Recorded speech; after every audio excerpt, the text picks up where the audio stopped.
Hello, everyone. Welcome again to another Affirmative Right Roundtable podcast. My name is Andy Nowicki, joined as always by my two partners across the globe in thought crime, Colin Liddell and Richard Wolstencroft. Colin is right now buried under miles of water, apparently, with the typhoon having hit Japan. But Colin, you are doing all right in the midst of this? Yes, I found an air pocket, so yeah. I've got a few hours more, I think, before I have to look for some additional air. We were worried about you down under, so you're okay? Yeah. I managed to survive Typhoon Hagibis, or whatever it's called. What's a Hagibis? Yeah. It sounds Scottish. Did you name it? No, I think it's a Filipino name for speed. Interesting. As in going fast, not the other kind of speed. Because President Duterte might have something to say about that. I bet. Well, and Richard Wolstencroft and I are both in good weather, as far as I know. I know I am. Yes. But it was a lovely day in Melbourne today. Very, very sunny, and it's very good. So nice down here also. And we are assembled together today to talk about this new phenomenon, which is the movie Joker, which is generating a stir and a buzz that's been. Well, for me, it's something that I haven't seen in the realm of cinema since maybe Passion of the Christ 15 years ago. Something that's been this much of a phenomenon, which has generated so much controversy and has created so much of a backlash among the chattering class, and then a consequent backlash among those who don't like to be told what to think and how to feel and so forth, and who are. Yes. Who are making this movie a phenomenal hit. It's breaking all kinds of box office records, and there have been no shootings as of today, October 16th, and so it's been out for almost 2 weeks now. So it seems that all of those people with their dire and dour predictions of this movie, creating real life violence, were perhaps off the mark. So where should we begin talking about this movie? What's a good? Should we begin just by talking about the movie itself and what we thought of it? Well, we could maybe mention the circumstances in which we saw the movie and why the movie didn't inspire us to random acts of violence. I saw the movie on actually October 3rd, the day before the actual premiere. It was like they have I don't know what it's called. Maybe Richard, you would know the term for this, but it premieres on. Yeah, it premieres on Friday, but then there's the special, premiere on the day before that. And usually it's often it's just been midnight screenings, but I actually saw it. The advanced screenings. Yeah. Right. So I saw it. I was really excited to see this movie. I hadn't had this much excitement. I think when I saw actually the first trailer, I was like, wow, this looks really, really good. And it didn't disappoint. I thought it was fantastic. I thought it was, I've been trying to think, and I've actually seen it again since then, and probably will see it a couple more times at least. And it's, I don't think I have any kind of criticism of anything about the movie. It's almost perfect in my mind. But I could go into. Let me turn to y'all first, Richard. Since you're in the movie biz, so as a sort of insider, what are your thoughts? Well, look, I was very impressed by the film. Obviously, when I saw the trailer, I thought it looked very interesting, and I thought this is going to be a good film, and was very excited to see it. Obviously, the kind of what it was doing in a way is, if I ever was going to make a superhero film, I thought, well, I would. If I would do it, because I don't like these Marvel films where everyone's running around and and everyone's supernatural and what I mean, got superpowers and everything. That kind of annoys me. CGI. Yeah, I thought it'd be much better to do what they actually did in this film, which was to treat it as if somebody was real, and then they became kind of psychopathic, and then that was their path, either to be Batman or to be, Joker or whatever. And in the sense, Christopher Nolan had gone partly there. Like the last one that he did, the one with Bane, that was fairly realistic, even though it was still fairly far-fetched, because he conducted a kind of revolution and the takeover of all Manhattan in that film. So I thought that Christopher Nolan had headed in that direction, and then since then there's been a whole batch. There's been about 15 or 20 Marvel films, which I've all hated, and I agree with Martin Scorsese that these films are not even cinema, that they're kind of like theme parks. And I've really enjoyed criticism, and he's doubled down on it, and he's not recanting. I totally agree with him on that. But I thought this film, and I'm sure Scorsese would probably like this, because I think the film obviously owes a lot to Taxi Driver and King of Comedy.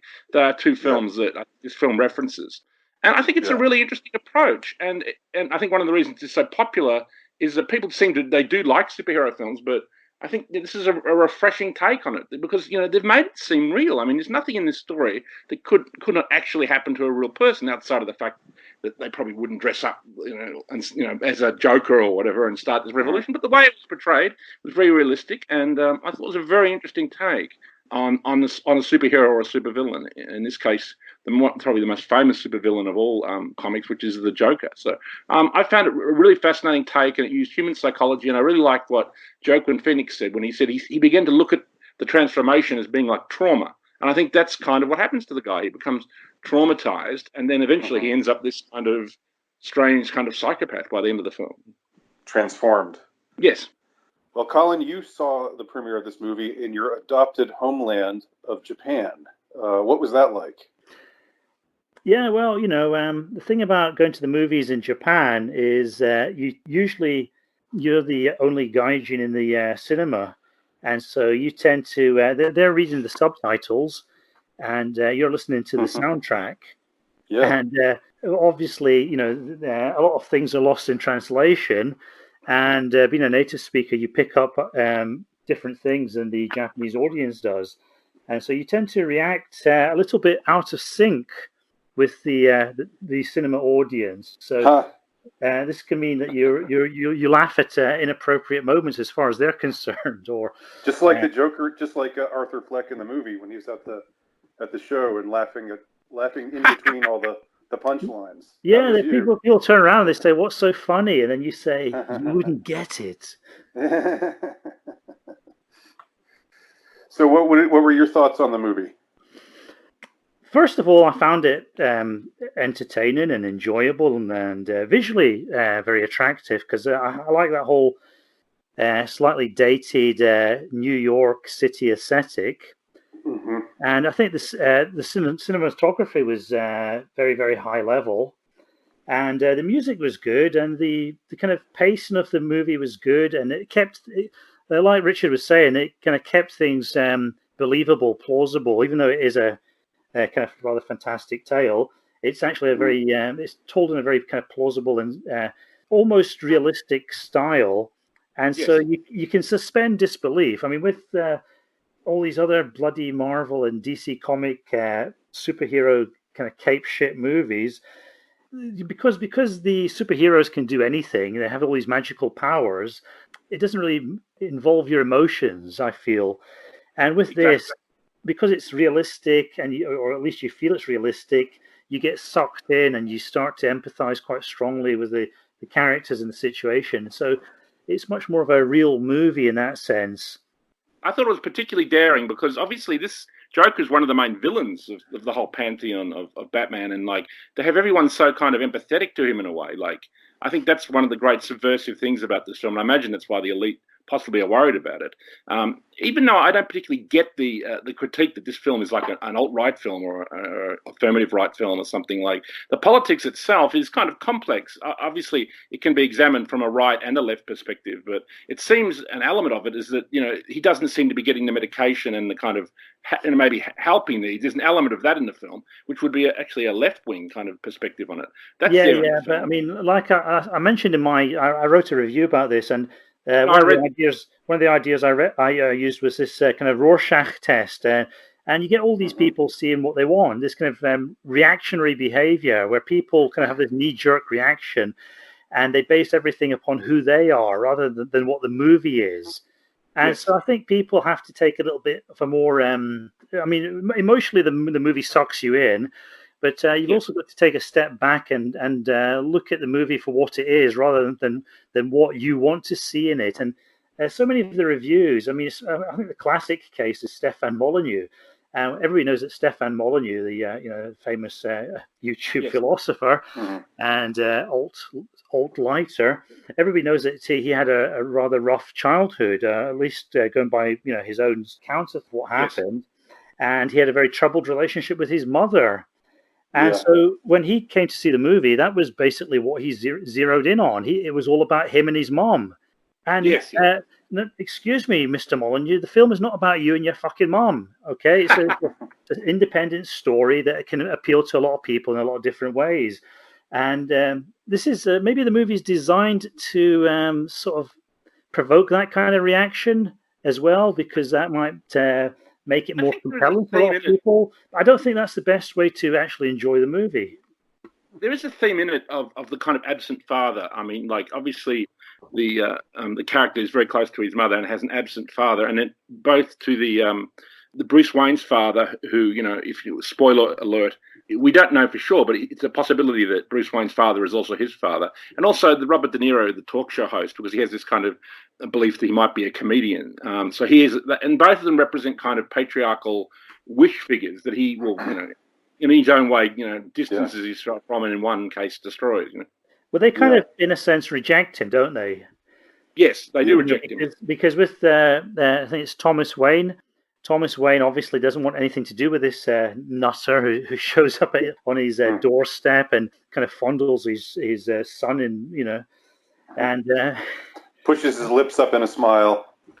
The Murray Franklin character, which is played by Robert De Niro, he's interested at first in Arthur, but he's interested in Arthur in his own very, very limited way. He wants Arthur to come on and be this foolish character who's going to make everybody laugh and make him look good, and he's not ready to hear the other side of the coin, because like behind every comedian there's a deeply troubled person usually, So he just wants the good side of Arthur, like he's this daft guy who became a kind of viral hit because of this stand-up comedy show that somebody filmed, and some of the clips went viral, and he just wants that side of Arthur. He doesn't want to know the full story. He doesn't want to know what's really driving him and why he's doing this, and why he's a bit of a fuck up.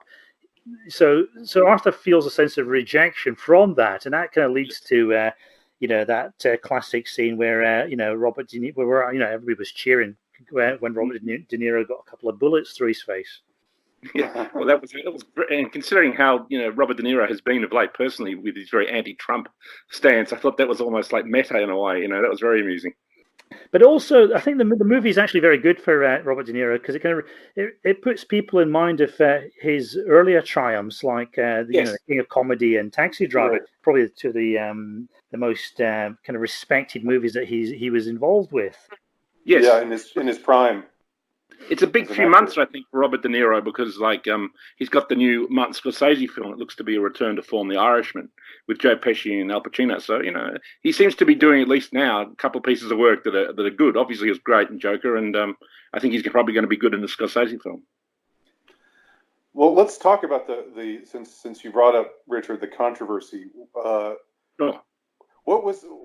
I mean, I guess, maybe we could start with you, Richard, since, again, you're kind of an insider in the film biz. Did you see this coming? Sure. I mean, we saw, like a couple months ago, when the film premiered at Venice, the Venice Film Festival, it received all kinds of plaudits, and people were fawning over it. Well, I think it's obviously it's somewhat derivative of Taxi Driver and King of Comedy, and obviously even though it references those films and is set in that kind of late 70s, early 80s era, I think the film transcends its influences. It creates a very interesting new work of art, and that I think it's projection in a way, because it's weird because the elite who are complaining about it in media, it's like they obviously identify themselves with either Bruce Wayne or the Robert De Niro character, rather than the film. The film does sort of go after that group of people, what you could call the globalists, I guess, but it's not overt. I mean, and the fact that they carry on so much about it, I think, is more of a proof that they think it's about them. You know what I mean? Like more than anyone else. Well, we're seeing how kind of polarized America is because at the moment the country is very, very divided, and everything becomes weaponized either one way or the other. And like the Venice Film Festival, they're more distant from the this kind of intensely polarized culture war that is going on in America. In America, everything is viewed through this lens of whether it can support the kind of the Trump side or the leftist globalist side. So it's sort of interesting how the movie sort of stirred up things in that sense.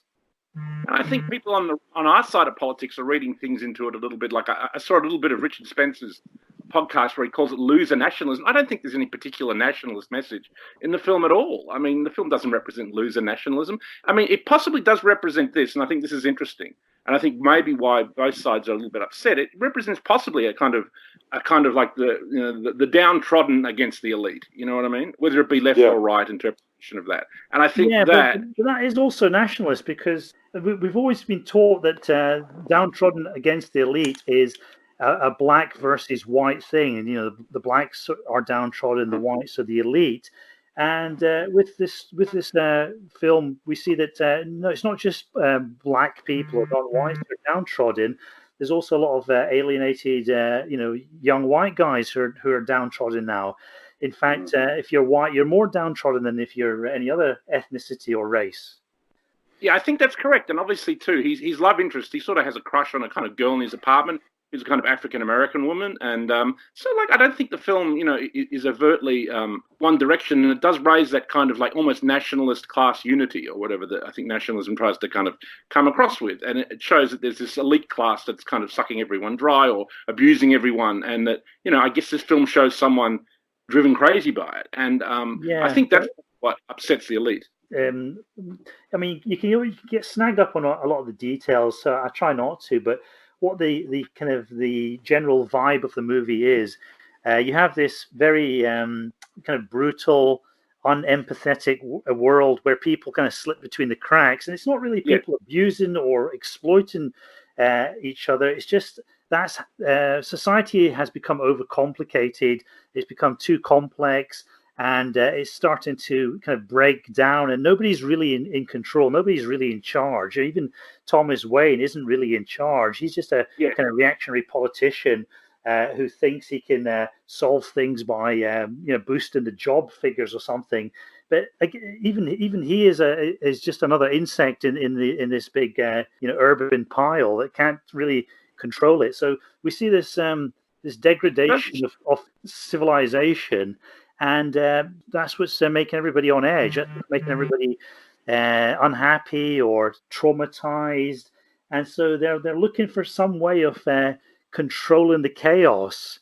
And that's what the Joker comes to represent, even though it's maybe not an ideal solution, obviously. I think he does represent a kind of, obviously the film shows a kind of spiritual crisis of an individual, that's obviously coming obviously from his own personal background, but also from the society with which he's in. And obviously, even though the film is set within that, late 70s, early 80s, it still resonates today greatly, I think, with people. And I think, that's why it's so popular. And also, too, many of these Marvel films, as Scorsese has said, they don't have a lot of human meaning or whatever. This film really speaks to people, I think. And the fact that it can get you empathizing with essentially a supervillain character is very clever. And that's what makes it, I think, an important work of art. And also why it's doing so well. Yeah, so it's very much about the urban environment, I think, because, New York City is a kind of crazy place. And I mean, I actually went there a long time ago, and it was actually in the 1980s. And it was really mad. I mean, the people I met and the things that were going on. And, it's very interesting, but I was left with a very negative reaction to that. Was it comparable to London? It was less. I mean, London has more traditions. It's more grounded. I mean, maybe that's changing now, obviously, but traditionally, London's always been a much more stable environment. But with New York, all these, I was in Manhattan, and it was just like a constant parade of freaks. When I first went to New York was in 1989 when I was 20. And it was very much like that film Joker at that stage. It was kind of a dangerous city, and you could get beat up on the subway. And I mean, obviously, you still can, obviously.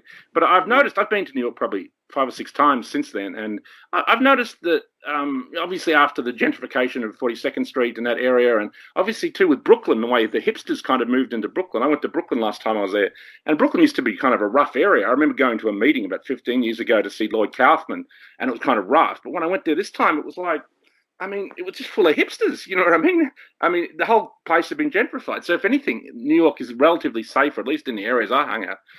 So it's kind of odd in a way, like, and everyone's just kind of walking around going to groovy bars or groovy little cinemas and little pop-up shops. It's, you know, like, in a way, it's changed since that time. So it's interesting that this portrait, you know, of New York as a very dark and unstable place still resonates with people. Well, that's one reason I like the movie, because it kind of reminded me of the New York I had actually seen.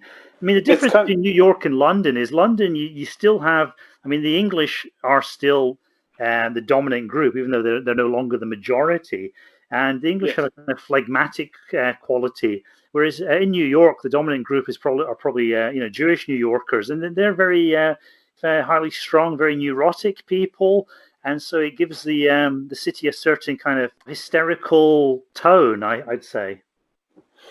Well, and I think it should be said that in the movie, it's Gotham City, not New York, although it's obviously a stand-in for New York. Obviously meant to be New York.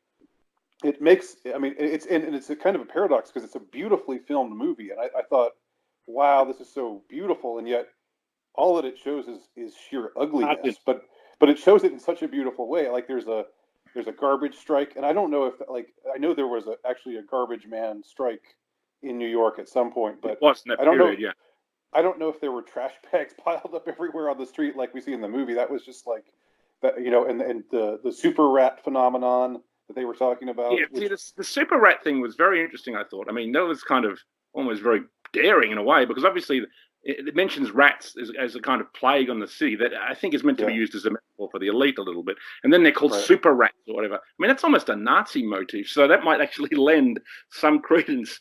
I remember that was referenced not too often, but often enough that it's noticeable. You know? Well, you see them. You actually see them in the alley scene.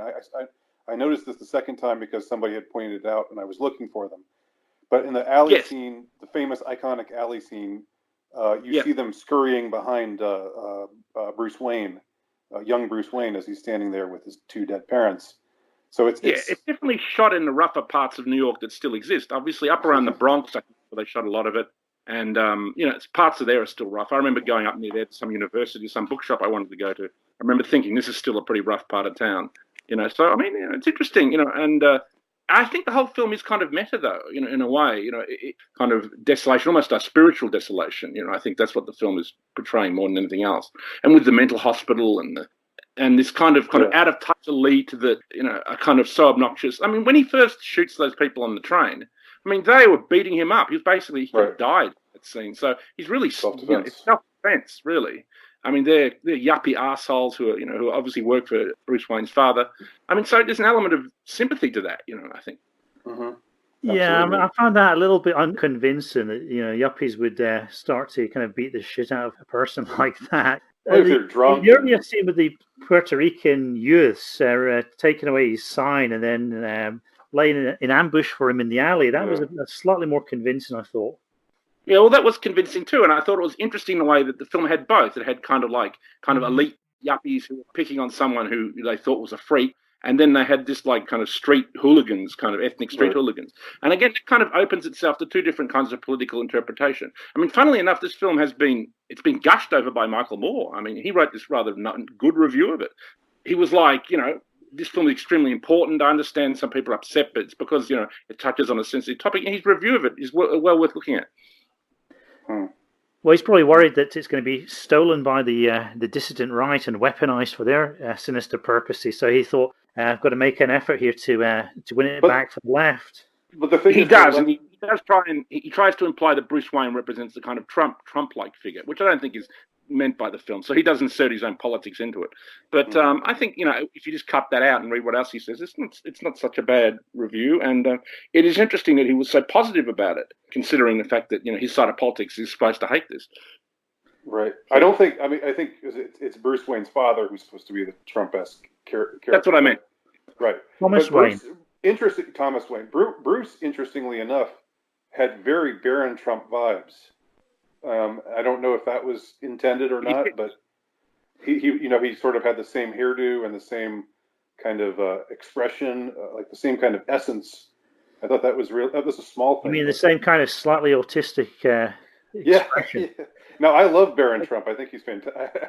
I like Baron Trump too. Does that mean he's going to be Batman though when he grows up? I don't know who he is yet. I don't know who does. Baron Trump is. I mean, he's just this kind of slightly weird-looking kid that you sometimes see in the background, and we don't know what his authentic voice is yet. So I'll wait and see on that one. Well, just the way he looks and his general presentation reminded me a lot of Baron Trump in the movie, and I don't know whether that was intentional or not, and I haven't heard anybody else say that, but it really kind of struck me. But I mean, do y'all think that the class struggle as depicted in the movie is the foreground or the background? To me, it's definitely in the background, and the foreground is the struggle of Arthur Fleck, the man who's I agree. Well, I think they're connected. I think they're connected, and I don't see it as a class struggle so much. What the movie kind of reminded me of was Hong Kong, because right now, Hong Kong's going a little bit berserk, isn't it? You've got all these various kinds of people. Some of them are actually, they're not all downtrodden working class people. There's a lot of middle. In fact, I say most of them are probably middle class, and they're demonstrating in the streets. They're, rioting, fighting the police. They're cutting down CCTV cameras. And I think what it is the urban environment. It's like kind of rats in a cage. Yes. People are living these very, very dense and stressful lives. They're looking for some way to break out or to escape from that. And in Hong Kong, they found it with this, this extradition law that the government tried to impose in a rather heavy-handed way. And it's it's quite a minor thing for most people. It's not really a sort of cutting-edge issue. It's just a minor legal technicality, but they've seized on this, and that's become a kind of lightning rod for something else, which is this this sense of people being under pressure, having a lot of stress, having a lot of pent up energy. Yeah. And I think the movie Joker looks a bit like that. You have all these people living in this city. It doesn't really work well. Everybody's on edge. Nobody really likes each other. It's this complex, dysfunctional urban environment, and everybody's just on tenterhooks. People are becoming alienated and atomized and things like this. And I think this film really portrays that kind of spiritual situation. Yeah, and that's why this is a very Dissident Right movie. I agree with you. I mean, I think the elite obviously know something that's anti them when they see it, and this film really is anti them. I mean, a lot of people who are not even of my kind of politics are like, "Oh, this is about the globalist, isn't it?" I mean, it's obviously someone who just is driven crazy by them and fights back. I mean, this is left-wing people are saying this to me, so you know what I mean. Like, they're quite aware. It does have that, and it's quite a powerful film. It's kind of like hits you with these kind of punches. And because it's so sympathetic in a way to the Joker character, I think it's very powerful. But the term they've been using to portray the film negatively, they talk about it being this incel manifesto. The word that they use to disparage the film, the new kind of phenomenon is the incel term. Colin and I were joking on Facebook that, congratulations on the script you wrote for this, Andy, because you sometimes, the incel thing. So, I mean, speak to that, Andy. What do you think of the whole incel connection to this film? Well, it's tangential at best. I mean, with the character of Arthur Fleck, he does have, there is, as you point out before, there's this girl this young woman in his apartment complex, this single mother, mixed race, but attractive girl that he meets once in the elevator and sort of has a connection to, and then, spoiler alert, we're giving away spoilers. Anyway, this whole thing. If people haven't seen it yet, then they're never going to see it, really, I think. But he then appears to strike up a relationship with her and goes out on dates with her, and she's with him, and when his mother's in the hospital, she's there comforting him. When he's doing his stand-up comedy routine and bombing really terribly, she smiles at him, and like she thinks he's funny, and that makes him kind of think that everything's okay. But then eventually, at some crucial point, he finds out that he's been deluded all along, and that she wasn't ever there. Or has he? Or has he? Maybe the scene where he finds out he's been deluded is the real delusion. He's a delusion, yeah. I mean, I think the film does play levels of that, don't you think, Colin? Yeah, I mean, I think if you think about it, there's several scenes where Arthur and this, this kind of mulatto girl, are together in various ways. There's several scenes like that. There's only one scene where she seems not to know him, and so the kind of logical thing to do is to dismiss that scene because it's a one-off, and to incorporate the other scenes into your perception of the movie. It reminds me a little bit of American Psycho. I mean, obviously, with that, there was the notion: was Patrick Bateman actual serial killer, or was he imagining it? Obviously, I think what happened in the film is basically what happened, but like it does, have a certain ambiguity, and I think American Psycho had that, the film as well as the book, and also I think this film has that, and as if it's like an unreliable narrator, in a sense, you're seeing the film perspective, and sometimes you don't know exactly what's going on. I mean, Yeah, there was Greg Johnson's review, Trevor Lynch, yes. Which we all know is Greg Johnson, obviously. And he, one of the things he said was halfway through the movie, Arthur climbs inside a fridge. And so therefore, the second half of the movie, we're supposed to take that as his a dying man's dream because he's locked himself in the fridge. Icebox. So to actually see the movie like that just sounds so fucking dispiriting and boring and pointless. It is stupid, yeah. It is stupid. And obviously, I don't think, even if you lock yourself in a fridge, a fridge isn't a safe. You can easily kick your way out of something like that. So, I don't think that was meant to be what was going on there. And I think that was a silly point he was trying to make. But, the interesting thing about the Joker character, and this is what we see of him, generally the people he kills, people on the subway, which seems to be to an element of self-defense, because the guy's being kicked on and spat on for at least 40 minutes, and then finally he fights back, kind of thing. And then one guy he tracks down. Gives him the gun, that guy who's like another clown, who's obviously betrays him in another scene. So in a sense, he has a reason to do that. And you also understand why he does the Robert De Niro thing. Like, he doesn't actually kill anyone that we can see anyway. And his mom, too. Apart from his mother, that's the more complex one, sure. But there is also that scene where he is inside the black woman's flat, and maybe she doesn't know him. And, like, what happens there, you don't find out. Like, it just ends. I mean, did he just walk out? Or, so he again, it relies on this element of the unreliable narrator, you know what I mean? And you're only seeing fragments, and you have to put the pieces together as an audience member, along your own hermeneutic interpretation.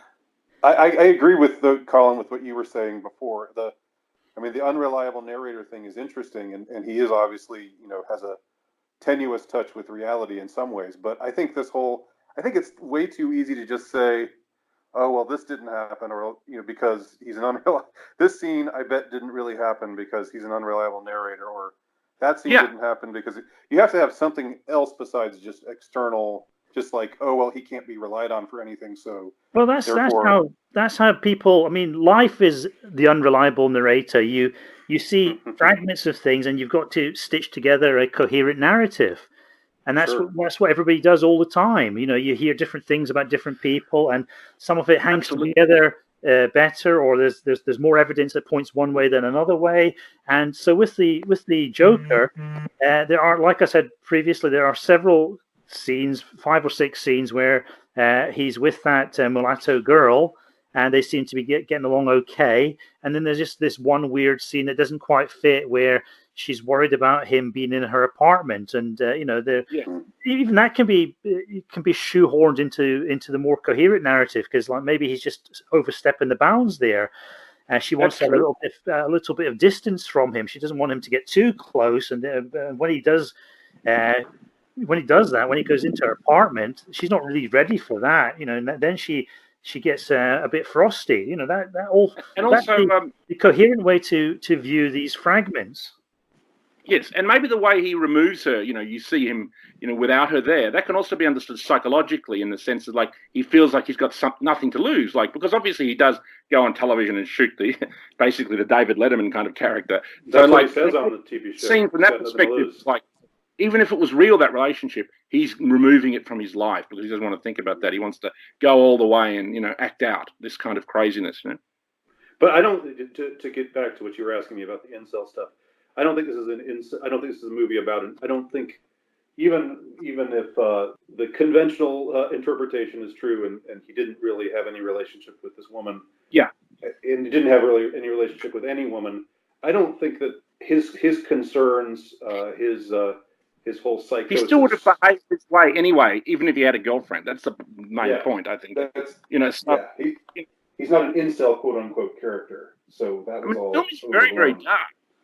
I mean, I've never seen a superhero film so dark. I mean, I remember seeing it just at the local cinema in a suburban neighborhood in Australia. I was amazed at how dark it was for such a popular film, and it's a very daring Hollywood film.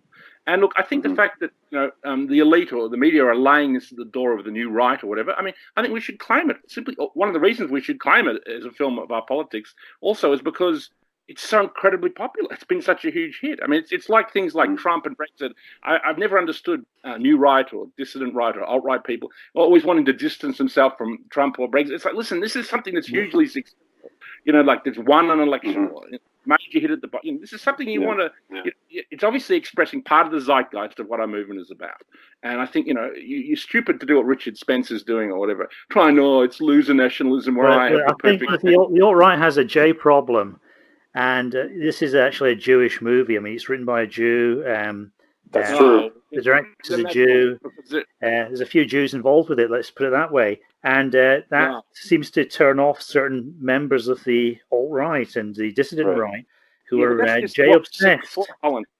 Of like Richard Spencer wanting to drag the alt-right back towards the Daily Stormer end, which has obviously been a stupid tactical move because, I mean, Trump is, still doing well. I mean, he still can win next year. And I mean, Brexit is going for a lot of changes and they maybe want to install that guy Burkow or whatever, but I still think Brexit will happen because I honestly think the Queen and probably some people within the military are going to make sure it does, if you know what I mean. So, and I think, there's a similar situation with Trump. There's a lot of behind the scenes, what I talk about in that elite replacement theory. The globalist elite is slowly being replaced by people who are a bit more patriotic or a bit more, at least mildly nationalist in their perspective. And I think that is a good thing. Yeah. Well, the alt-right, because that's just a small section of the dissident right these days. The alt-right has been the reason it's failed is because it's not because of optics or anything like that. It's because they had the wrong ideas. They had a mistaken analysis. They had a kind of overly simplistic view of reality. They saw everything as a kind of comic book superhero kind of thing with cut out cardboard bad guys and good guys. Yeah, they were a lot more Marvel, you know what I mean? More black and white, like they were like Marvel, where they weren't like this new kind of nuanced Joker. I mean, that's the good thing about the film. Is the word? They lost once they lost nuance, they lost power. No, I agree with you totally. And they snatched, what's it called, defeat from the jaws of victory, so to speak. I remember, obviously we were all podcasting during the whole time of Trump winning and stuff. And it was a time of when this movement should have been consolidating itself and uniting and reaching out to other conservatives or just normal right-wing people and stuff. And whereas the reaction from some leaders was the opposite. Yeah, that's it. I mean, if you're going to win, you have to take a moral approach.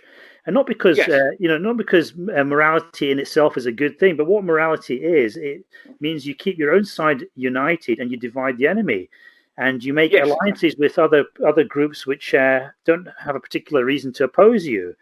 That's where the alt-right fucked up. But we don't want to start going off on that tangent again. We want to steer things quickly back to the movie. And the strength of the movie is there's a lot of intelligence in the movie. There's a lot of nuance in the movie. It's not a overly simplistic cultural artifact. And so it allows all sorts of potent interpretations to be made. And so that's why this is a powerful movie. Yes, I think Joaquin Phoenix really needs to be, singled out. I mean, he gives an amazing performance. I mean, it could well be the best Joker in the sense that it really, he makes it real. You know what I mean? I'm a big fan of the Nicholson one, and I'm a big fan of Heath Ledger's one. I thought that was fantastic, and I'm even a fan of the original one from the TV series. It was kind of fun. But wasn't he going to give up acting though? I remember seeing something a few years back where he was like giving up acting, and then sure you will, you'll be back. That's what I thought at the time. And but it shows that maybe he has a kind of very tortured relationship with the craft of acting. He feels compelled to do it, but he's also trying to escape from it at the same time. And he's done some very interesting work. I mean, I really liked him in that film, The Master, with Paul Thomas Anderson. Fantastic in that. He's done a lot of interesting work over the last few years. So he tends just to come out when something, I guess, is a project that really piques his interest. Yeah, and I basically remember him from Gladiator, though, to be honest. Yeah, he wasn't that good in that. But as the Emperor Commodus, I thought he was quite good as the Emperor Commodus, because Emperor Commodus was a kind of quite a troubled character, really. If you look at the available historical evidence. Right. No, I agree. I mean, he's always pretty solid in anything he does. But one thing I did like, he's been doing some really good interviews for this film, and he did this great one with this person who was from the liberal media, where she says, "Oh, I saw Joker and I cried a few times and this and that," and he just says very abruptly to her, "I don't think you've ever cried in your life," or something like that. Like in a sense, you don't feel the pain of this film. I mean, and that's what the film is about. It's about pain and trauma, and he's really thrown himself into it, and he's very right to chastise people. There's a kind of Jekyll and Hyde element, isn't there? Because with comedians, especially, comedians come over as these kind of cheery figures, and almost every single biography of a comedian, there's a deep element of tragedy, and you get a sense of that from Joaquin Phoenix's life as well. Yeah, I think he's very complicated life. He's pouring his own life into it, and obviously he was friends with River Phoenix, and he was part of that kind of Johnny Depp circle early on, and he's obviously through a lot. He's a strange character, but he's a great actor. He gives a superb performance. I mean, he obviously lost weight, and it's really a bravura performance. He should win the Academy. Bret Easton Ellis loved the film and was, tipping him for an Oscar. And I probably that'll happen if there's any justice. Not that it's important anymore, the Oscars. They've basically discredited themselves with almost everything they've done for the last 20 years. Yeah, I'd agree with that to a certain extent, yes. Since we're talking about Joaquin Phoenix, let's also talk about Todd Philips, the director, and things that he has said that has helped to stoke the fires of controversy, which I found very interesting. Well, one thing he said was that the extreme left can be, but it was taking the extreme left to task. But he also in another interview talked about why he got out of comedy. I don't think any movie that he's directed before now has anything resembled this. I wouldn't have thought that this was within his purview to direct a movie like Joker. But no, it's incredible, really. And I mean, it's the kind of film that they used to make in the 70s and the early 80s. One of these almost. This Coppola, Apocalypse Now, The Godfather. I mean, it has a kind of real resonance to it. I mean, the film is probably not as good as those particular films, but it's still, and the fact that it's so popular, it's still a very good film, even though it is a bit derivative of a couple of other important films from that classic era. It's certainly a return to that style of filmmaking, and I think we should welcome that, because cinema of late's been very, it's been a bit of an arid wasteland, with these endless Marvel films, and I just stopped seeing them. They're so awful. You know what I mean? It's it's very refreshing to see this kind of film being made and it do so well. Let me get to what he said that really stoked the fires of controversy. He said he got out of comedy. He's best known for the Hangover movie, the Hangover trilogy, and Road Trip, and a couple other kind of raunchy comedies. He said he got out of doing comedy because of woke culture, that there was too much. People were getting offended on Twitter and forming Twitter mobs and saying you can't joke about this, you can't joke about that. So he stopped doing comedies for that reason. And that really got under the skin of a lot of the left-wing elites. Well, I think, that's and it's also true, isn't it? And I think people who are even left-wing or liberal notice this. I mean, even someone like Dave Chappelle, that recent special he did was hugely popular with people. The critics panned it. But it was hugely popular, and it's very funny, even though it made a lot of kind of dissident right kind of points along the way, even pro-Trump points. So, it's fascinating. It's like in the culture war. This film represents a win for our side of politics, because everyone's on the side of it. Everyone's sick of political correctness. I mean, I have a lot of left-wing friends in the film industry. They're sick to death of it. They think that it's like in that debate with Jordan Peterson and Stephen Fry, who is a leftist, who said, "I'm sick of this. It doesn't work for politics." He chastises the whole thing in a way that the film does. So I think it's very important. In a lot of ways, we have a lot of allies. They just haven't found a way of fighting back, though. This kind of this PC wokeness. It's, even though everybody hates it, it still seems to be hegemonic. I think it's on the wane, definitely, and I think things like this show to this. But yeah, sure, every now and then it pops its head up, and people are sick to death of it. I mean, I think SpongeBob, there was something on Facebook. SpongeBob is now a racist Nazi. I mean, it's like Mary Poppins is fine. I mean, it's got to a point of being typical kind of thing that you get in academia, because they it's completely infested with all these left-wing types, and they have all these kind of oppression narratives that they have to read into everything. And it's just nice when the normal world pays attention and digs some of this up, and I think everybody is looking at that and laughing their heads off, or aghast that such a stupid theory could actually exist, even in a dark, slimy corner of academia. One thing we should say, I mean, obviously when the film was originally, all the liberal elite media was saying, there's going to be all these shootings, there's going to be all this and that. And as I said, it's been out nearly 2 weeks now, maybe a bit over 2 weeks, and none of this has happened at all. And I made the point before we got on air that maybe something like this is actually a salve, or like, cathartic to people who might have these tendencies.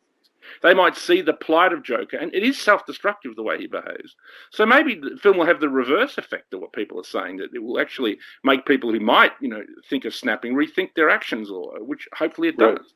So I think people feel less alienated than they exactly felt before. Because you're seeing their plight and blah blah blah, and I think good art does have that function, and I think this is a good piece of art, and obviously it's connecting with a large cross-section of people across the spectrum, and I think this is a great... Bad films kill people, good films save lives. I mean, Marvel films, at the end of every Marvel film, they destroy a major city, whether it be New York or one city. I mean, buildings are collapsing. I mean, in this film, 5 people die, but it's real, it feels real. Whereas they destroy half the city in Marvel, and you couldn't care. I mean, obviously people are in these buildings that are falling over and stuff, when this CGI monster or whatever it is comes into town. I mean, it's ridiculous.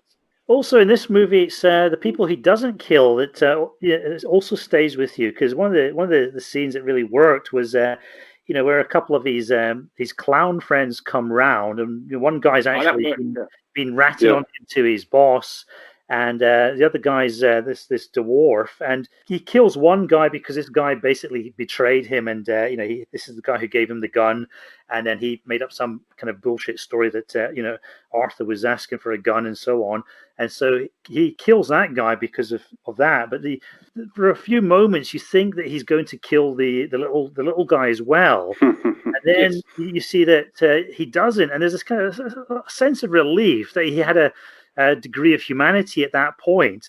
And he actually has a lot of humanity. I mean, I think that's the whole point of the film, Colin. I think that's a very powerful scene. I mean, he says it to the little guy, "You're always very nice to me." And this was true. I mean, this is what nuance is. This is where things are not simplistic. Things are quite complicated, quite layered, and that's what makes things powerful.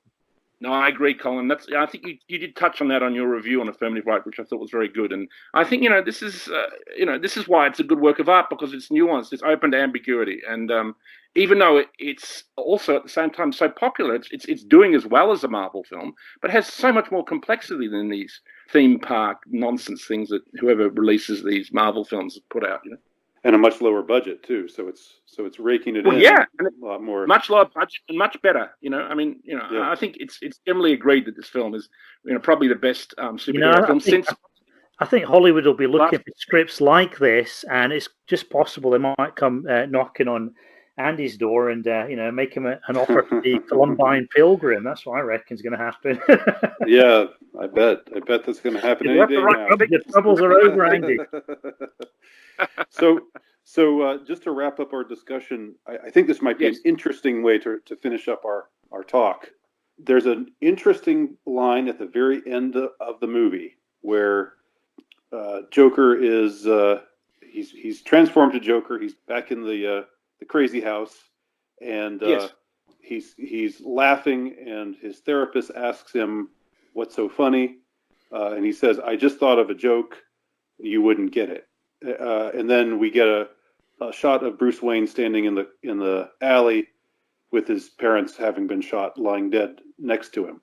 What do you think that means? What do each of y'all think that possibly means?